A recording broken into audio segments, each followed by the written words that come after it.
to welcome back Andro Griessel, CEO and Wealth Manager at Woodland Wealth, to share some of his insights and recommendations on one of the thought-provoking articles that is currently doing the rounds, titled How to Invest for the Possibility of a Failed State, that is recently written by Mr. Magnus Haystack. Welcome, Andro. Thanks so much for your time. Thank you, Madeleine. Good to be here.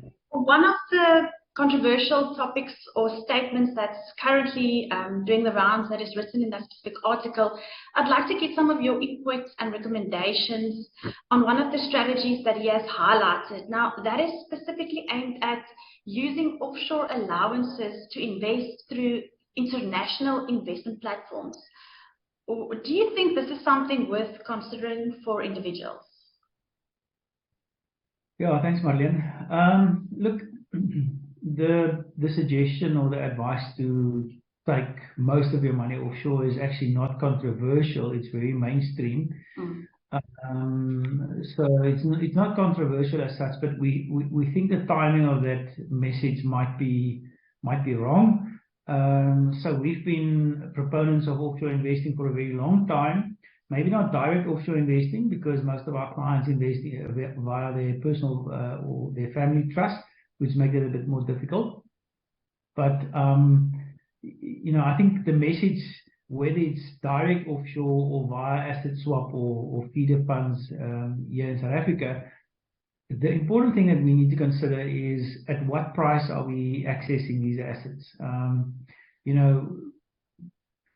Protecting your wealth at the end of the day is all about growing your wealth relative to your local inflation. So, and if you're investing in assets that are overpriced, there's a high probability that you actually won't achieve that. And what investors must clearly understand is that when you invest in any asset class, you are getting the returns of that asset class in the future, not in the past. So there's no sense in talking about 15% or 18% per annum compound growth over long periods of time if the next 5 or 10 years looks completely different. So in that light, I just want to sort of highlight one of these things that I wrote in my reply to that article to our clients. We don't typically look at or we don't care too much about price movement over the short term. What we are obsessing about is valuations in terms of how much are you paying for those earnings of those companies. Because according to our research, that's the only thing that actually has predictive value about the future. Because as I said, we're investing for the future, not for the past. So if you look at this graph, that is just the price graph. In fact, this is the graph that most people are looking at. That's the price graph of the MSCI World Index from 1994 to fairly recently. I think the graph stopped somewhere in mid-2022.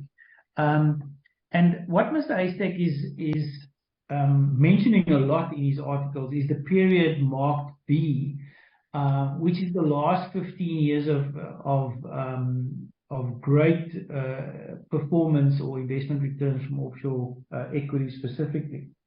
What I'm worried about is that we are going into period C that might actually look a lot more like period A than period B. And period A was the previous decade from 2000 to 2010, basically, where an offshore investment, if you took your money out at the end of 1998, 1999, you basically would have had zero return for 10 years. So if that happens to your investment, it will be a significant blow to your wealth.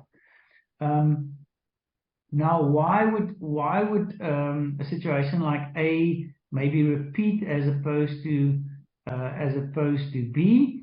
If we go down and we look at valuations, the following graph with the X and the right tick is the price to book of that same market over that same period. And what it indicates is that during 2010, or sort of the the onset of this fantastic period for offshore investing that we've seen over the last 15 years, the offshore market was very cheap. The thick sort of brown line is sort of average valuations, and the dotted lines at the top is when the market is expensive, and the dotted line at the bottom is when the market is cheap.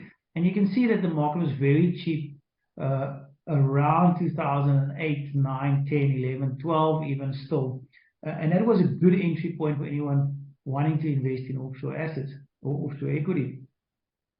The converse, unfortunately, is true for people who invested at the end of 98, 99, because the market was expensive, and over that next 10 years, you would have gotten a very, very low return. And we currently are at similar valuations, or again, we're seeing a market that's expensive. So we have no idea what happens in the next 10 years, but what I can tell you is that the probability of a rerun of the movie that we've seen over the last 15 years is highly, highly unlikely. In fact, we think a situation like we've seen from 1998 to 2008 is a much higher probability, which would mean that people that sort of just follow that advice blindly might have a decade of very low or even lost returns. Thank you so much for sharing, Andrew. I think this gives us some great insights as to making sure that we take several recommendations and strategies and keeping that in mind, specifically when it comes to offshore investing. And I think, yeah, getting your insights and your viewpoints on this specifically will let the viewers make financial decisions that is worth it at the end of the day. And I think with Woodland Wealth by their side, they can actually go a long way. Now, for those of you who would like to find out specifically more regarding the specific topic, you are more than welcome to connect with Andrew on LinkedIn or visit the Woodland Wealth website in the meantime. I look forward to chatting to you again soon, Andrew, when we delve a bit deeper into some of the other points that he has highlighted in this specific article.